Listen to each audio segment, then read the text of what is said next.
Right, UFC Abu Dhabi. And thank God it's not a stupid clock. They could never do it in that country, but here, of course, they could. But anyways, there's going to be a few underdog wins, I think, on this card. And we'll start off with Dumas versus Denis Tiuliulin. Right.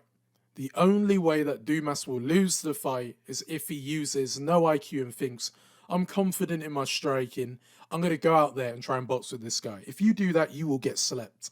The problem with this guy is he keeps getting taken down. And for that reason, that's why I'm going with Dumas. But one thing that I think he should do, but I don't know if he's going to have the brain capacity to do it, because when I see him on the ground, he lies on top of people, but he doesn't like do any jiu-jitsu. The last time we saw him do that, and that was when he fought against the guy in the Contender. But that was because he came out aggressively and decided to do it. So with whatever you go with, you can't really predict what he's going to go for. It's either going to be a submission or a decision. I don't see him TKOing him on the ground because he just doesn't do enough on the ground. Watch that Abu Azaitar fight. That shows you how much he does. But Denis Tiuliulin, he actually has got reasonably good takedown defense. The only problem is when he hits the ground, like getting up, his ground defense is poor. He doesn't know what to do. Fish out of water. He can do well at defending most of them, but then as soon as you get that one, he doesn't know what to do. And Christian Leroy Duncan, he was able to hold him up against the cage. And if you have a guy like that whose grappling is awful, he got out-grappled by Gregory Rodriguez, which is not bad. But you know what I mean by how bad that guy's grappling actually is. He was like a Wonderboy Thompson in terms of he can't grapple. No matter what he does, he can't. Whereas Tiuliulin, he can stop takedowns, but he just doesn't know what to do on his back. So for that reason, I'm going to go with Dumas. And I think they're going to go to a decision. I think he's just going to do what he did with Brundage, hold him on the ground, not take any risk, because if he does and it ends up back in the feet again, he'll get KO'd. I'm sorry. His striking is not it. I know Rusbiev kind of cheated by like when he weren't looking. I believe he thought it was an eye poke and then he jumps on top of him and tries to get that finish. I don't see him that happening again because that was just a weird situation. But I do see Tiuliulin being better on the feet than Dumas, even though you would think Dumas is.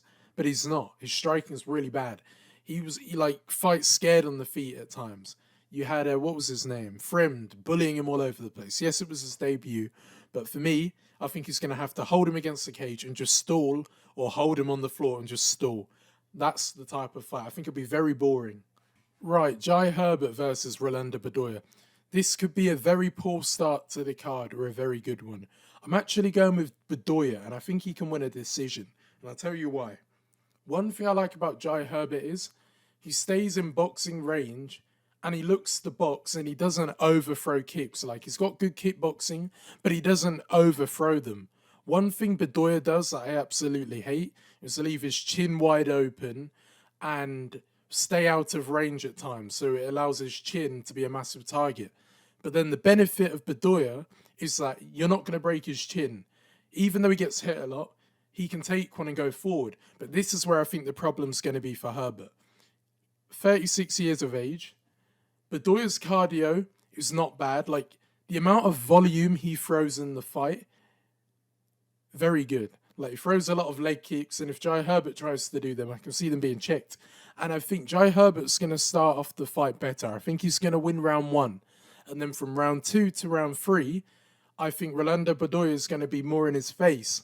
And then he's going to start throwing those hooks. And Jai Herbert, he's in a granite chin. He's got a good chin, but it's not granite. And I actually can see Rolando Bedoya in like mid to the end of round 2 starting to hurt Jai Herbert as he's walking him down. And Jai Herbert's trying to circle out and try and land a kick. But because Bedoya's chin is so good, and the age of Jai Herbert being a bit older, I think if he can mix up some of those body shots that he did in the fight, he can slow him down. And that's where I think he's going to win the fight. I know a lot of the times damaging strikes win the fight, but the fact that Bedoya is going to be putting on a very high pace against a guy who, Jai Herbert, 36, and you might say Kenan Song was kind of old as well. But what I'll say about him is his boxing looks better than Jai Herbert. Jai Herbert's a good fighter all round, but I like seeing when he throws kicks, like his kicks are better than his punches. So, yeah.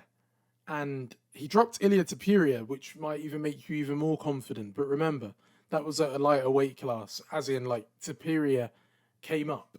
So I'm not going to use that fight as the main reason why, but I think Bedoya, he actually matches up quite well if he can pressure and stay in his face and kind of make him tired. I can see it happening. Right, here is probably one of the most entertaining fights on the card. And you know what? You might laugh at me, but I'm going with it. Jordan Vucenic for me. I don't think he's going to be able to submit Guram because he's a hard guy to finish. You saw how well he was defending against Gamrot. I believe he only got like 5 takedowns, shot for about 16. Vucenic is striking. He has no power, but one thing that he does have is like a very good striking ability. One thing he can do very well is work those leg kicks. And with Guram as well, although I said he's got good takedown defense, he can still be taken down. Like Vucenic can bring him down once in the fight. And he's the type of guy where if he can get you down once in a fight, he can try over and over and over again. But if he gets that one takedown, I think the fight will be over and he can get that submission. But because Guram's very good, and looking at how he defended against Mateusz Gamrot, the way he was able to get those good scrambles and then got on top at one point and like actually knock him down, I think Vucenic is going to win a close decision. I know a lot of you are going to be like, submission. That is a possibility, but the way I can see Guram defending on the ground, and he's going to be a bit bigger. Actually, I don't know about that. He doesn't look too big himself, but he usually fights at lightweight, whereas Vucenic fights more at featherweight. I think it's going to be a harder guy to finish unless he can take the back easily. And one thing we saw against Elves Brenner in that fight, that was just an off night for Guram. He can be taken down and he's very inactive. Vucenic is being active. It's on short notice, I know, but he still had a lot of time to prepare. Not for him, but he's had time to like train and do all of his other drills and stuff compared to Guram, who, yeah, he's been training for a completely different opponent, but not just that. He's been training and he's been inactive. And it's better to be like active than just be training in the gym and not fighting. So I believe Vucenic is going to start leg kicking him in the first round.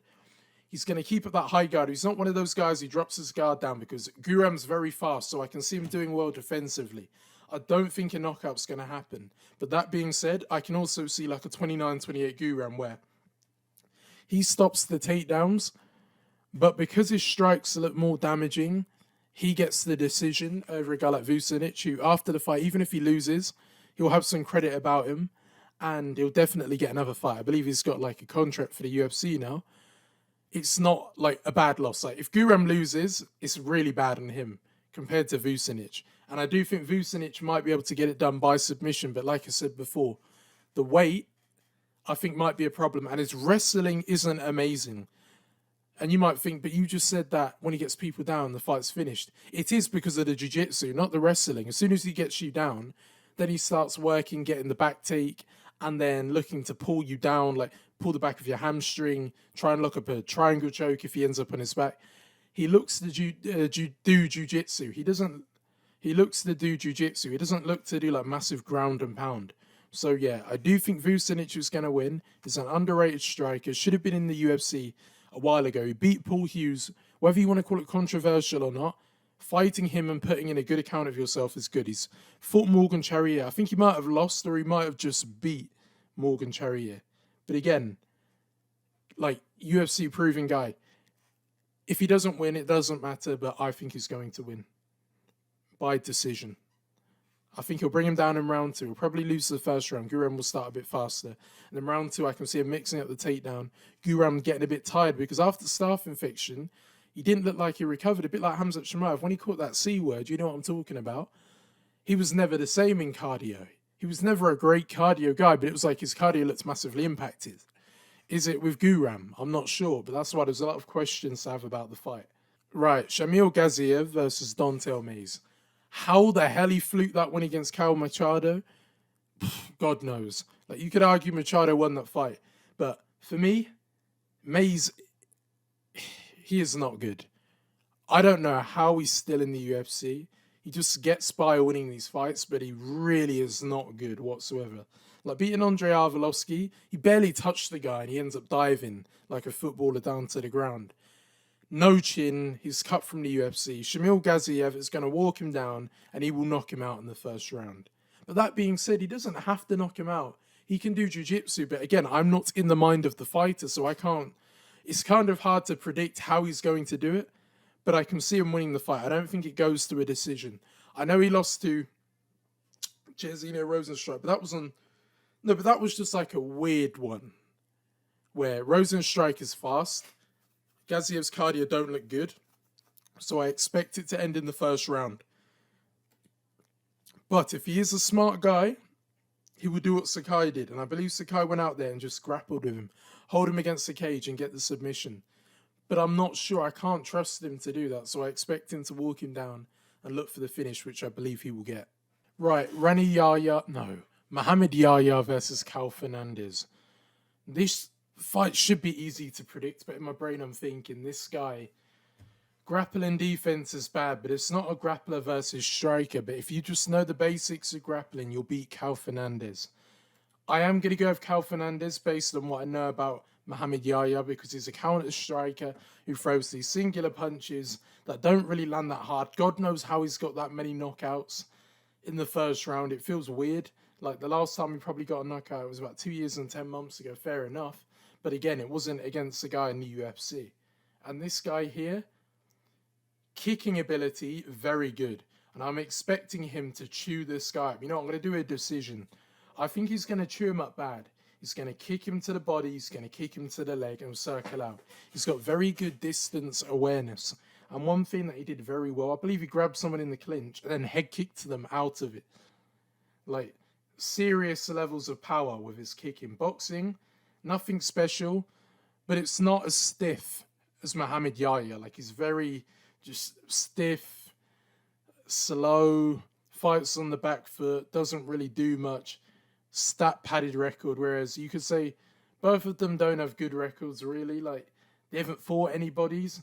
But Cal Fernandes was against Mark Chiesa, who was just going to wrestle F him the whole fight, and that's what happened. On the feet, it would have been competitive if it was purely standing, and I expect him to chew him up on the feet. The only problem is if Mohammad Yahya starts shooting in, he will win that fight, because Fernandes' takedown defense is poor, and then when he's on his back, he just gets held down. Or maybe it was just because it was Chiesa, and that was just a bad matchup for him. It could have been that. But yeah, I'm going with him. Right, Alonso Menifield versus Azamat Murzakanov. I'm not even joking. Menifield can win this fight. This fight is a 50-50 fight for me. It ends in the first round, potentially. If Menifield... Actually, no. It could end whenever. But I don't think they make it to the distance. And I'm going with Murzakanov to win by KO. And I do think he's going to do it in the first round. But the reason I believe there's a possibility in the second round is because they're both explosive fighters. Alonso Menifield's last matchup was less favourable than a fight here because Murzakanov comes forward. He isn't a guy who's just going to stay on the outside. He'll come forward, jab you in the face. So look what he did to Jacoby, knocked him down with a jab. And Menifield's the type of guy where he can get smashed up in a fight, like getting beaten, no head movement, getting his leg getting battered, head jabbed in out of nowhere, catches you with like an uppercut and he drops you down to the ground. That was the Jacoby fight. Jacoby was way better. If you watch that fight, you would think Jacoby performed better, but then because he kept getting knocked down, even though he was fighting a better fight, he ends up losing the fight. Like, Menifield wasn't dominating the round. He wasn't controlling it. He was actually losing and then winning off getting a knockdown or rocking him, because damage is the most important. So he kept doing the most damaging strikes, but he wasn't actually like better. And that's why I think it's a favourable fight, because in the fight with Ulberg, he fights going backwards very well, very counter-intuitive. Like, he's got a very good check hook. So you come up against Menifield, who explodes against a guy who counters extremely well. What's going to happen? The counter striker's going to win, and he's going to KO you because you're running into him. Whereas you've got Murzakanov, who isn't that counter guy, who will want to brawl with him if it comes down to it. So it's a 50-50. But I do think Murzakanov will win just because he's got the speed advantage. I can't say anything about the age because they're both like similar ages. Quite old to start Murzakanov in the UFC. But I believe Menifield hasn't given his chin probably enough time to recover after getting dropped twice in the first round in under a minute, I believe it was. And Murzakanov hasn't been too active, but I believe his chin resistance is going to be better than Menifield. And to be fair, One thing about him which is a problem is cardio. If it reaches round 3, my confidence in Menifield getting a finish will be more likely, because he's the type of guy where unless he gets knocked out, he isn't completely out of the fight. Like, it's rare he's just going to get UD'd unless you hold him on the floor. But Murzakanov, even though he's got the Ov in his name, he ain't a grappler. He's a striker. And that's why I think he has to really get it done in the first round, because the longer the fight goes, if you're getting tired, and Menifield's this guy where he can be defeated, but then just fly out of nowhere and catch you with the shot that you did not expect. It's like a heavyweight type of fight, this one here. And I do think Murzakanov, I keep repeating myself, but I think he's going to win by, again, Menifield's probably going to fight more patient. If he has no IQ, he'll jump in again. But I think he'll fight more of like a less aggressive style.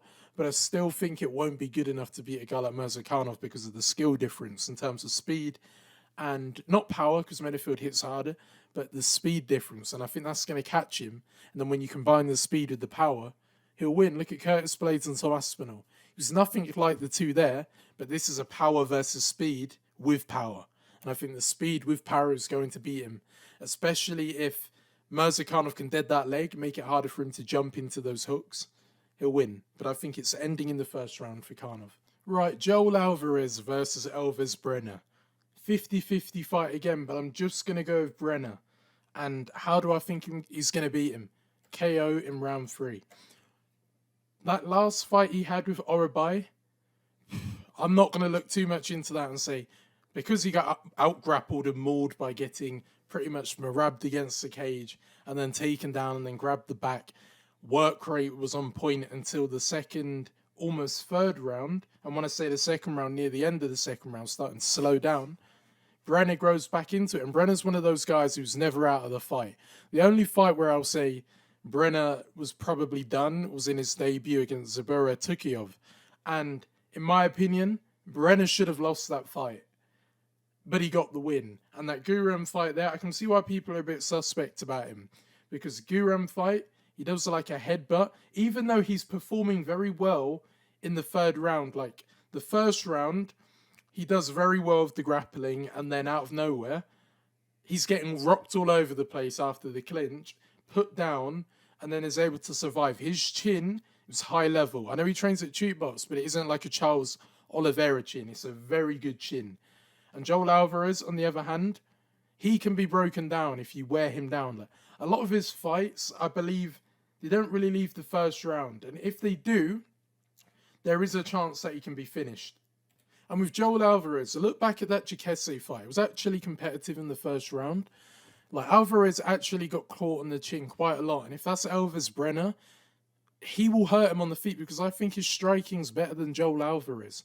Joel Alvarez is faster, but he doesn't hit that hard.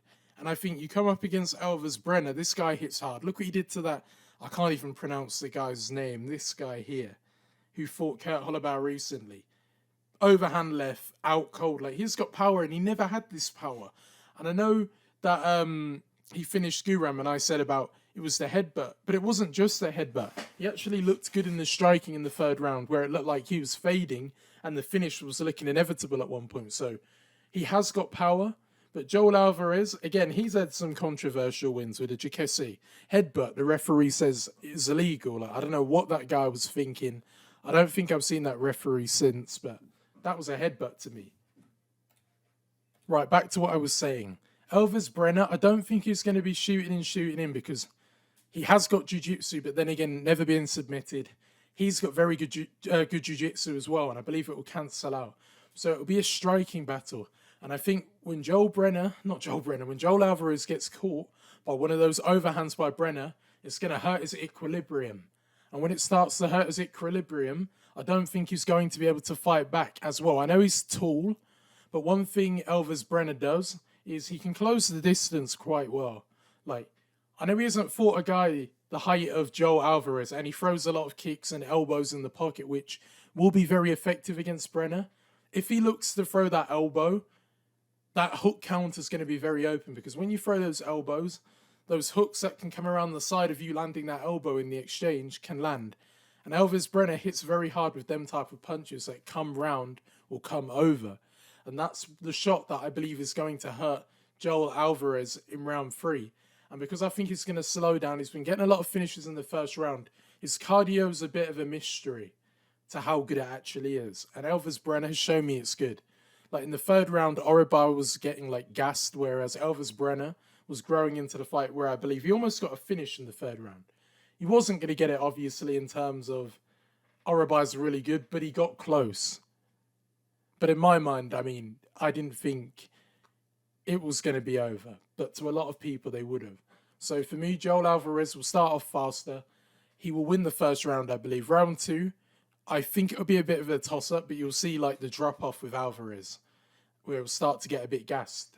And that's where the problem's come in. I don't think you can just keep shooting on Brenner, because although you're taller, Elvis Brenner looks a bit thicker in the body. And not in that way, you know what I mean? Like just wider, more bulked out.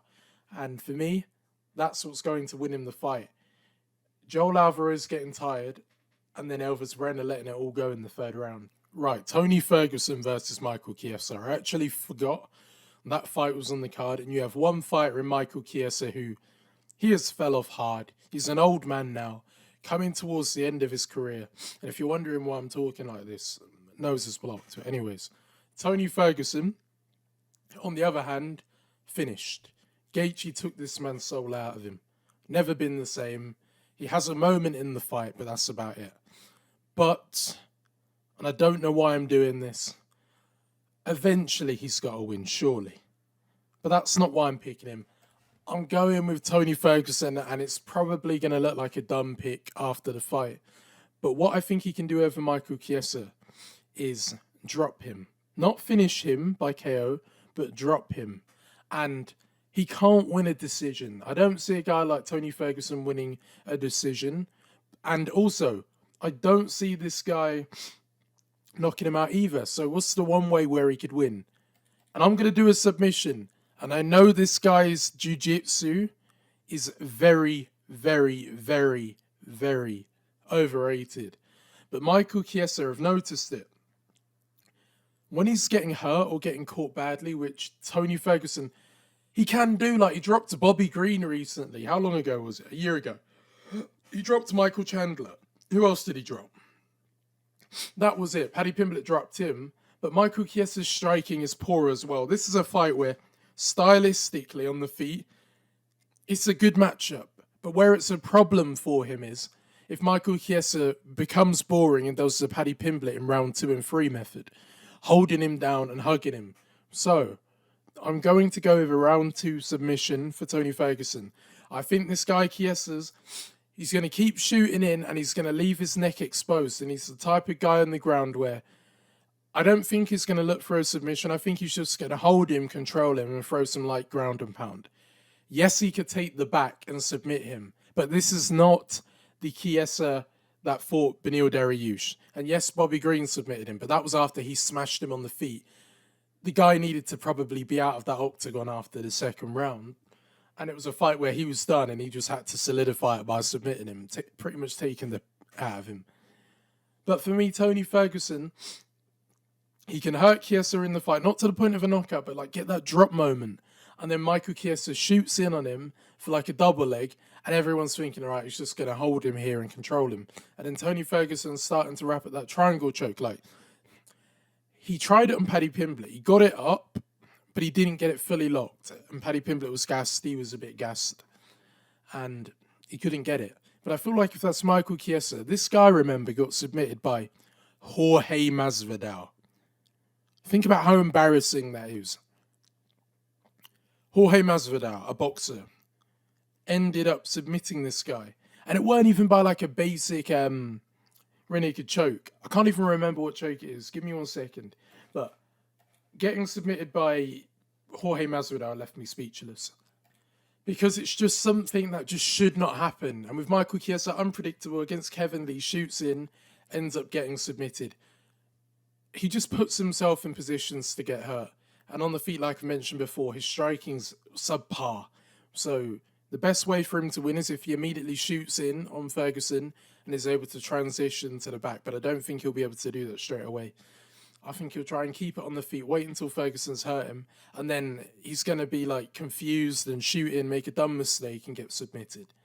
That's what I see happening. Otherwise, he'll lay and pray on him for 3 rounds. Right, Marlon Vera versus Davis and Figueiredo. If they were both the same weight, and I know that Figueiredo was a big flyweight, I would have more confidence in Figueiredo. But after that last performance against Cody Garbrandt, I think he might struggle against Marlon Vera on the feet. Yes, I know Figueiredo's more skilled with his striking, like he's faster. Marlon Vera took like a proper beating off Figueiredo, and the potential for him to get submissions there, because his back take on Cody Garbrandt was good. The way he was able to take the back and get that rear naked choke.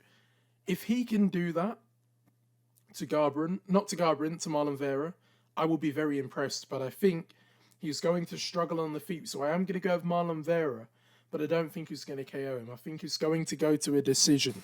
This one here might be a bit controversial. It'll be a bit like the Pedro Munoz fight. But I think, here's my theory. The leg kicks of Marlon Vera, remember, he throws them at volume. He is going to tear up Figueiredo's leg so bad it will swell a bit, to the point where when he goes in to shoot for these takedowns, he's not going to be able to do it with good effect, and that will make it easier to defend against him. Because you got to think, Marlon Vera's takedown defense is good. The problems can happen when you bring him down to the ground. Like Sandhagen, that was very impressive. Like, he's done it to Rob Font. One thing he'll do is he'll hold you down. He won't do that much, but he'll do enough to make sure you don't have to stand up again. And he's very good at controlling people. Figueiredo, quite similar at times. He can control people, like he did it to Garbrandt, took his back. And Garbrandt's meant to have this excellent takedown defense, which he does. But Figueiredo was able to find the way to take that back. And that's one thing that scares me. I'm more confident in a submission for Figueiredo than I am for him to get a knockout. I don't see the knockout happening, but I do see the possibility of him actually getting a rear naked choke. But this is the massive part. I think that jab of Marlon Vera will cause Figueiredo problems, because against Rob Font, we all thought the same thing. Not all of us, but we did, where some of us did, where that jab of Rob Font will be hard for him to like reach that overhand over the top. But then you got to remember, Rob Font was getting older. I believe just before that fight, he got out grappled badly against, what was his name?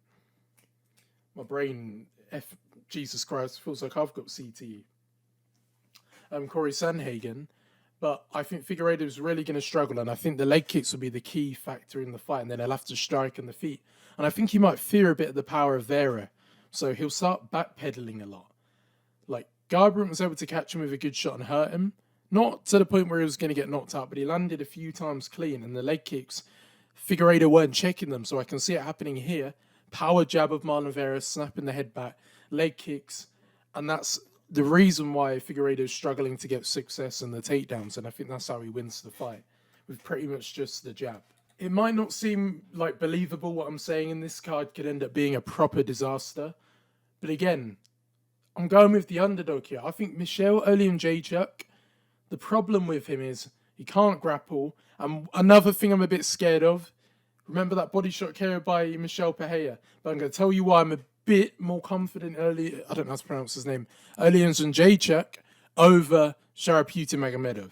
And I'm going to go over round 1 KO. And I know that sounds a bit bold, but his only way of winning is a KO. He cannot beat him to a decision, because Magomedov is the more technical striker in terms of he throws his kicks as jabs. He doesn't really box that much. He stays on the outside. The only reason he beat the last guy is, one, it was on short notice. He disconnected after the first round. He hugged him against the cage and then decided after that, I'm just going to stand there and just get beaten up and take brain damage for some weird reason. And I think Oleksiejczuk, one thing he might mix up, it would be dumb, but Shara Magomedov has got really bad wrestling, and even strikers resort to grappling against him. Bruno Silva. You might see that, but knowing Oleksiejczuk, that Kevin Holland fight, he knocked him down. I think we all forget about that. Well, we probably don't, but I'm just saying, he knocked him down in that fight. And Holland, I was seeing a lot of people predicting him to get the knockout over Oleksiejczuk. He's got some serious power. Strike and defense can be an issue. But if you don't box and you use your kicks like how a boxer would use, or how a striker, a lot of strikers would use their jabs, if a guy's closing you down constantly, how are you going to be able to do that? And that's my logic into picking Michel Oleksiejczuk first round. I think it's going to close him down, walk him down, Magomedov's going to look to start throwing those kicks, but I'm scared he might walk into a high kick because he just pressures so much. And the flexibility of Shara Magomedov, he probably could do it.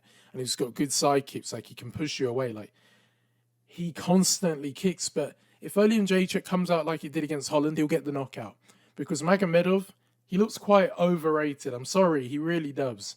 Like, that guy, I know it was through grappling, but his striking didn't look anything special in that fight either. And you could say, well, he got grappled. Well, not only that, he wasn't able to stop his opponent from closing the distance until he gassed out. So that's why I think I can't pronounce his name. Oleksiejczuk won the fight, and I think he's going to do that again. I think he's going to walk this guy down. He's not going to like it because he's going to want to throw kicks and then overwhelmed with strikes, and then he gets put down and finished. So a lot of underdogs. This card will end up being very good or catastrophic. And at this point, you're probably thinking I'm trolling because I'm going with the big underdog again. He's moving up in underdog with Cory Sandhagen. How is Cory Sandhagen a moderate underdog? I don't care how good you think Umar is. There's nowhere going a 3-fight winning streak, beating guys like, you might not say he's good. Song Yadong, that is a good win. Marlon Vera, that's a good win considering the threat and the way he did it as well. Rob Font, another decent win on his record. Compare it to Umar. Bekat Zat Al-Makan. Who? Nobody knew who this guy was before the UFC, and they still don't know who he is. And what was the funny thing about that fight? He got dropped in the first, 30 seconds of that fight. And he's the moderate favourite. I don't know how people come up to those conclusions. You look back at that Aljamain Sterling fight and think, oh my God, this guy got his back taken so quick. Umar's not that guy who just immediately dives in for the legs. I think people forget that. His striking, he uses that a lot.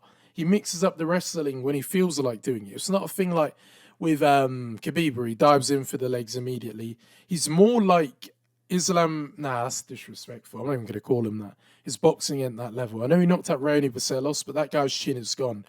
Christian Quinones, I believe he dropped him. I don't think he won. Yeah, he lost, but he dropped him in that fight. And I think Cory Sandhagen's style, high IQ, like a lot of level changing and feints, and that's going to bait Umar to do reactions. I don't think he's the type of striker where he's not going to bait on any of Sandhagen's movements because they're very explosive and unpredictable.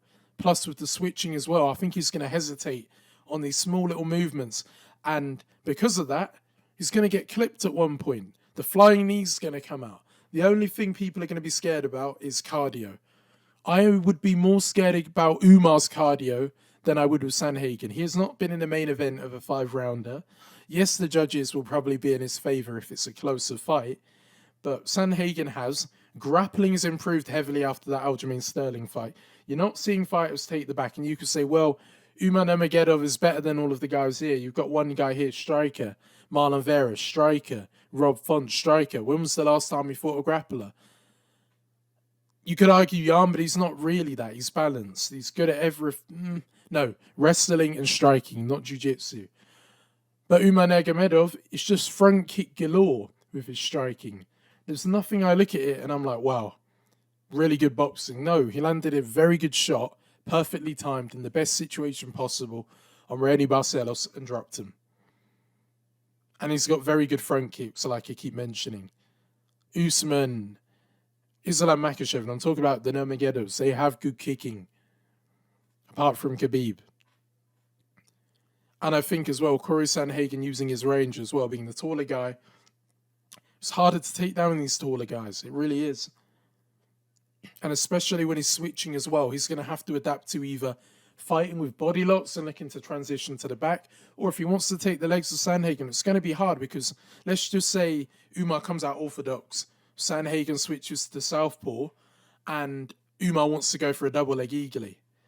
It is so much harder to go for that double leg when the opponent is the opposite stance because of the way you have to reach further to grab that back leg compared to if you're like the same stance. Like an orthodox, easier to do it. And that's where I believe problems can happen. Like I think he's going to play mind games with him. Not at the weigh-ins or anything like that, but with like his movements in the fight. So I don't know where all this hype is coming off for Umar Nurmagomedov to make him a moderate favourite. If he was actually going out there, starching people in round one, dominating people, which, yes, he is doing, but he was doing it to one ranked guy. Like, for me to think he's a moderate favourite, he should have done this to even a number 15 ranked guy. And if he just completely dominated him, I could understand favourite, but not moderate favourite. There's no way Sandhagen should be this big. It's not like he's 36. He's coming off a loss. He's coming off 3 wins in impressive fashion. What Umar wants to do, Cory Sandhagen has improved in. Apart from the fact that we haven't seen a guy really push him with takedowns and look to take the neck. But Sandhagen's got good control. Unpredictable striking, like I keep saying. So I do think, you might not like this, I can see a Sandhagen KO in about round 3. I really can. I don't think he's going to go out there and grapple with Usman, but if it has to go that way, he'll do it. And I'm not scared about him taking the back and submitted him. Because that was Aljamain Sterling, an elite back taker who's proven. Umar Nurmagomedov is not proven to be that guy yet. Yes, he can beat a bunch of cans. We've seen the experiment happen. Isgram Eleskerov. A lot of people with the Ovin. I remember the guy who said that. You're right. They are overrated. And people are going to favour him. Like Eleskerov, Magomedov against Strickland, Umar Nurmagomedov. It's all going to be part of the trend. And I'm not falling for this again. So yes, Sandhagen by KO in round 3 for me. And yeah, that's it. Thank you for watching. Talk to you soon.